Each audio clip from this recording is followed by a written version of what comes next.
Welcome to Growth Minded Conversations. We're your hosts, Amy Dieselkamp and Paula Grimes from Growth Minded Talent Solutions, where we talk about the real leadership and hiring decisions behind building a growing business.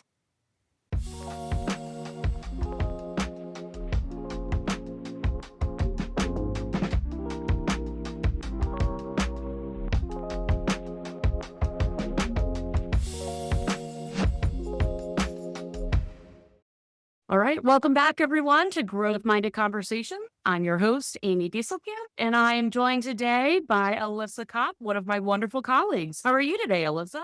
Hi, Amy. So good to see you again.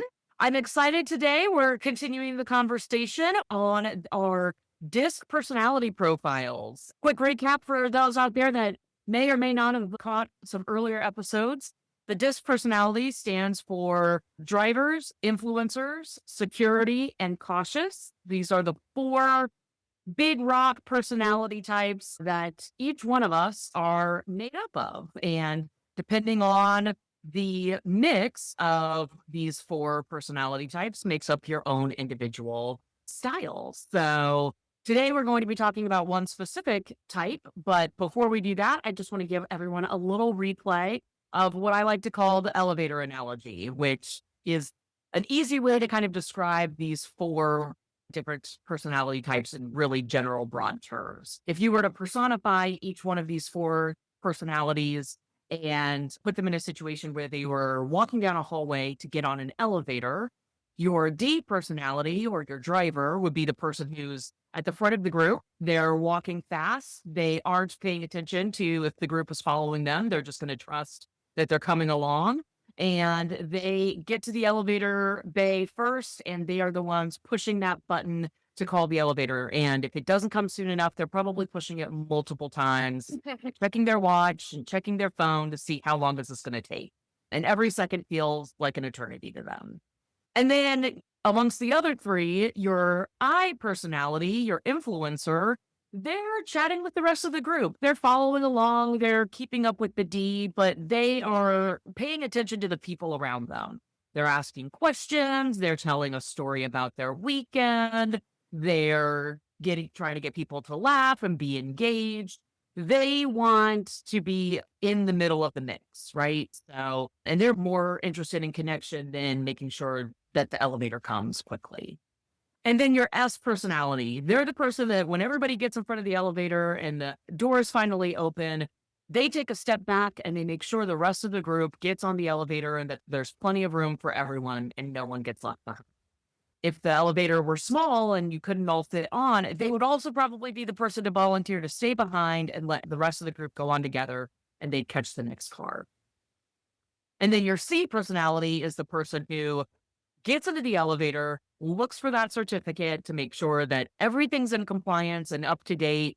And they are calculating the weight of everyone that is in the elevator with them and doing the math in their head to make sure that the elevator is not overweight because they want to make sure that everything's in compliance and that all the I's are dotted and the T's are crossed. So they might not necessarily voice a concern, but they're definitely going to do that math in their head and kind of be thinking in the back of their mind, what if we're overweight? Or what if this elevator hasn't been checked in the past 6 months? And what do I do if something were to happen? So they're kind of your person who comes up with all the different what if scenarios. They're going to have the what if plan. Yes, they're going to have a And plan. A, B, and C. A, B, and C, yes.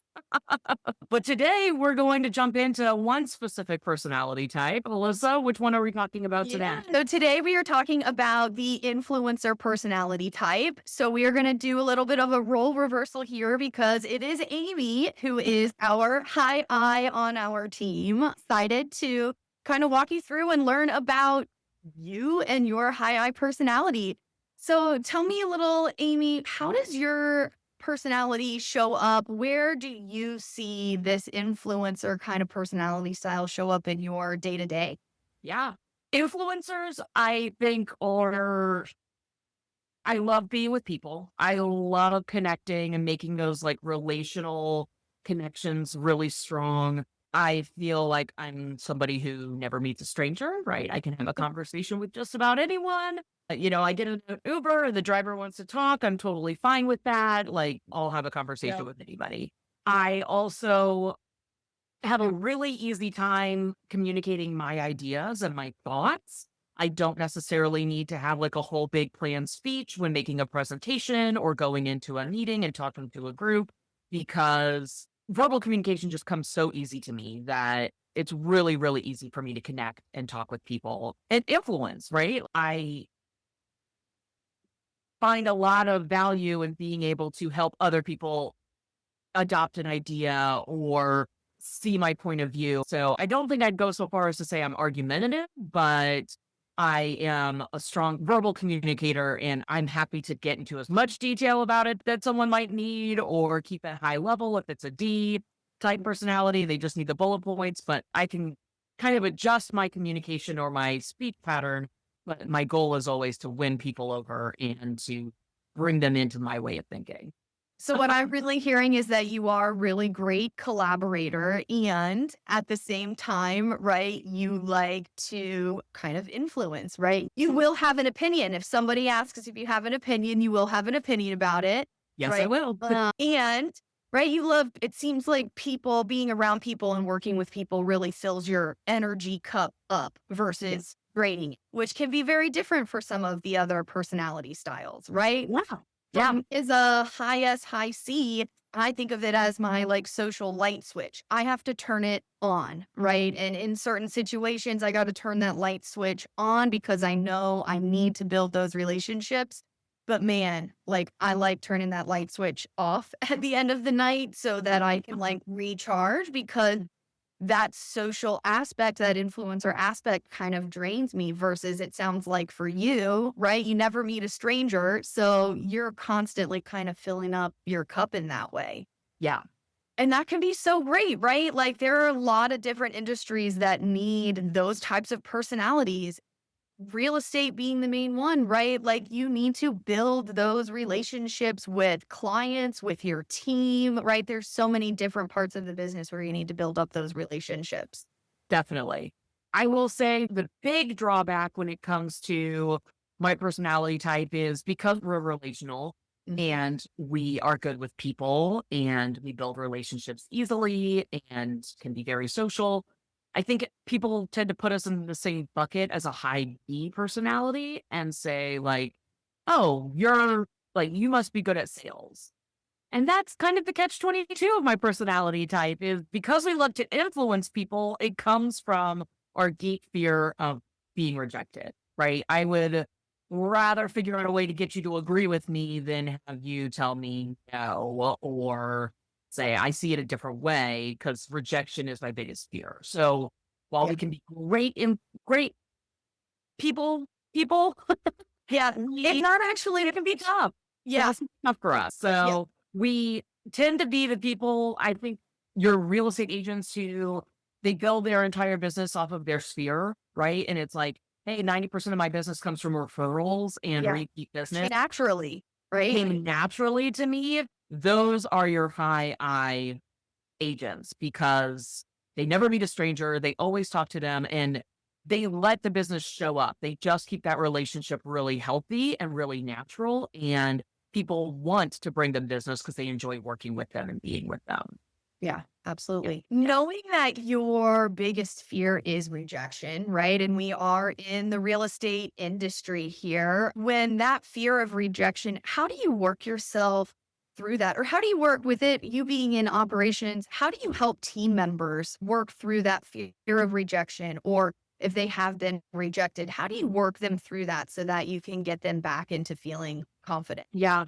I think it's largely mindset, right? Like rejection.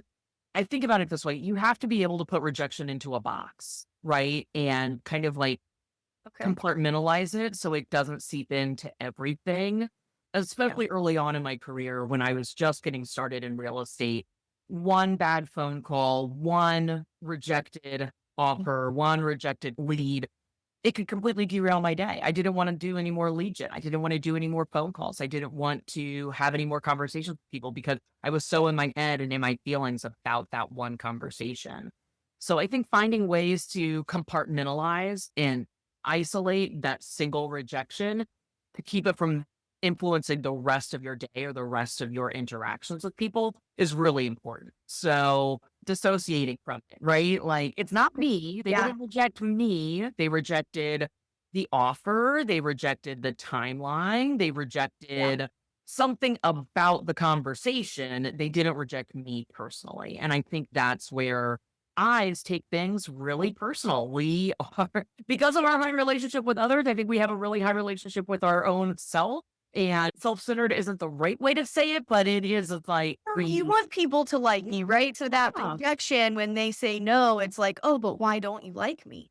Yeah, exactly. Right. Exactly. So you've got to get out of the thinking of a no is not a no to you. A no is a no to the offer or A no is just that next step to your yes, right? You know that one?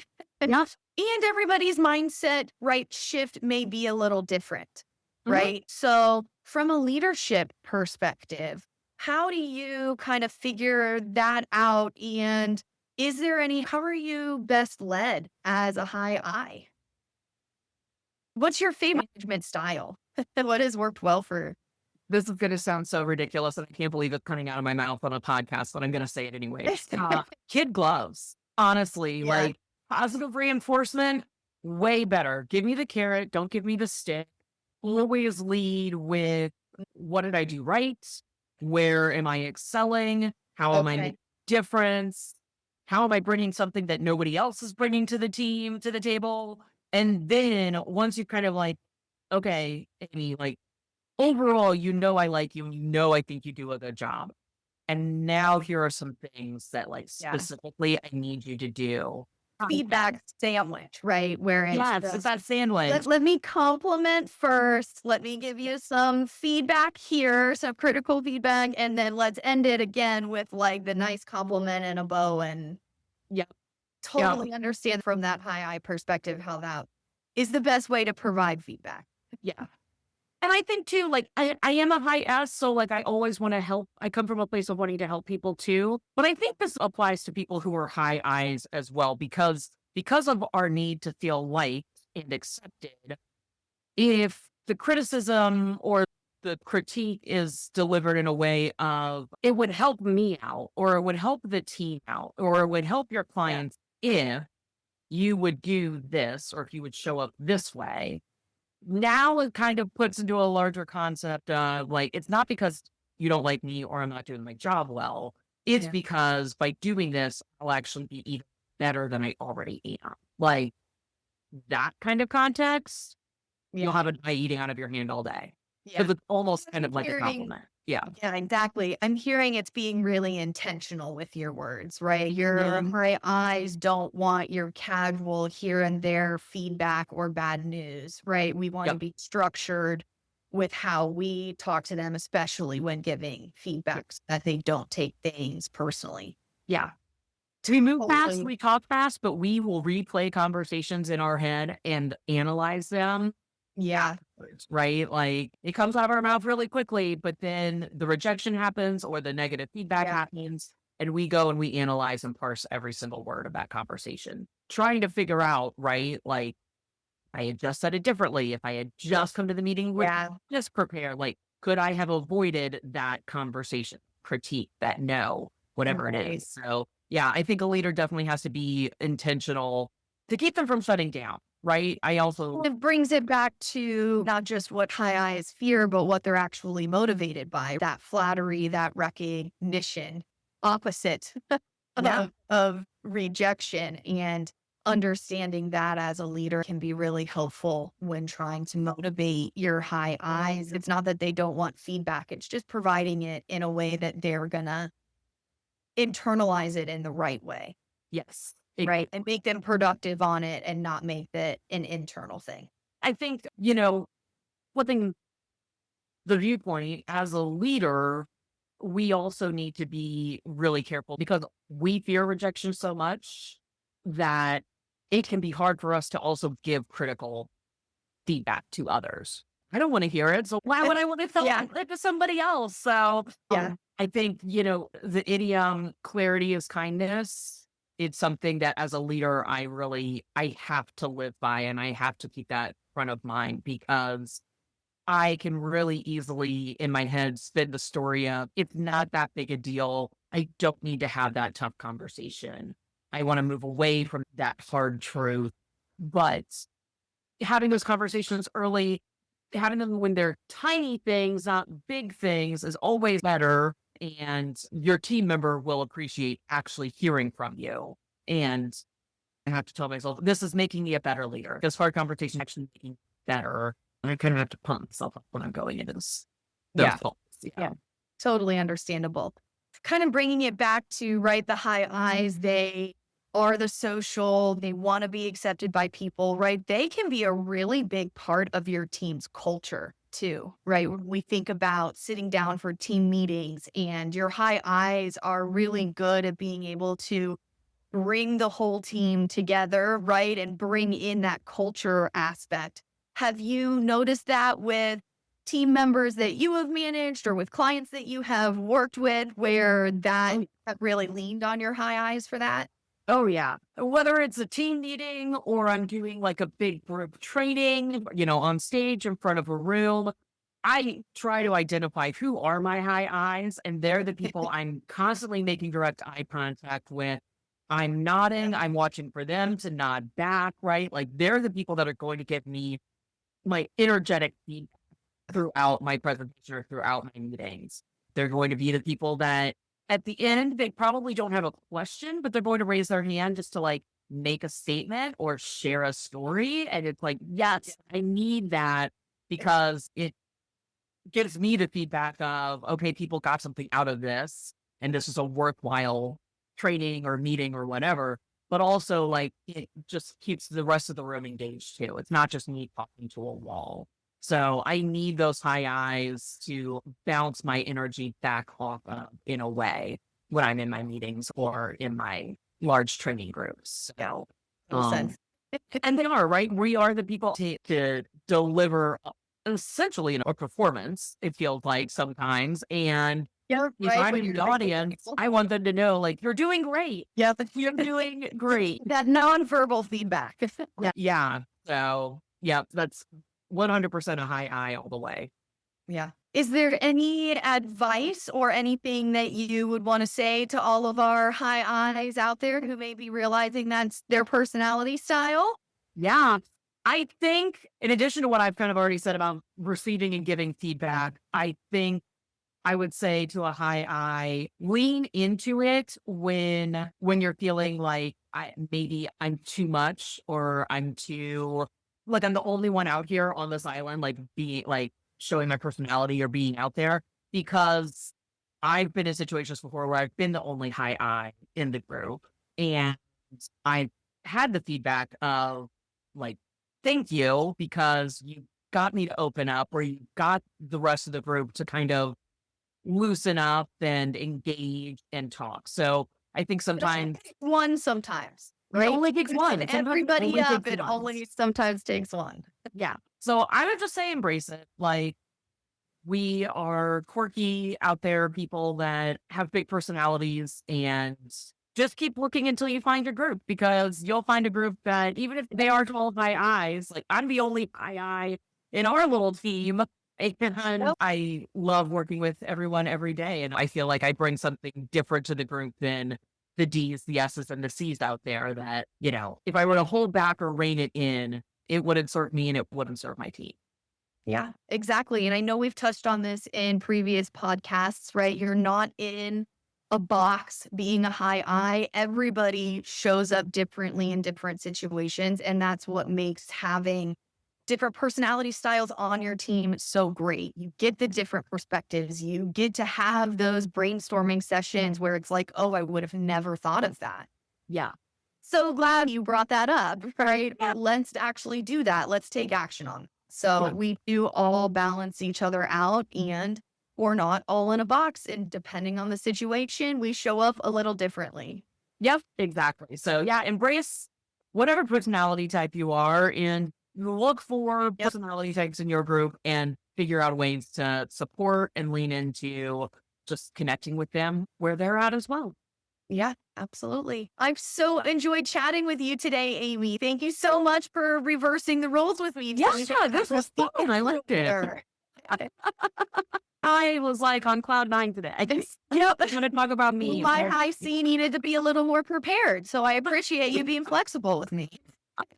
No, this was great. Thank you, Alyssa. And to our listeners out there, if this was your first experience with the DISC profile, you can go back into our library. We've got a couple of previous episodes where we kind of dive a little bit deeper into the different personality types and what the DISC is all together. And next week will be the high S personalities. So for anybody out there who's a high S, join us next week. Or if you work with the high S, which you probably do, if you have a team, join us next week and we'll be diving into that. All right. See you all later. All right, growth-minded leaders, that's a wrap on today's episode. We hope this sparked some fresh ideas and fueled your drive to build, lead, and grow with purpose. And if something we shared helped shift your perspective, we'd love for you to leave a review. It helps us reach more business builders just like you. Better yet, share this with someone on your team or in your inner circle who's ready to level up their leadership game. Until next time, keep leading boldly, hiring wisely, and training with intention.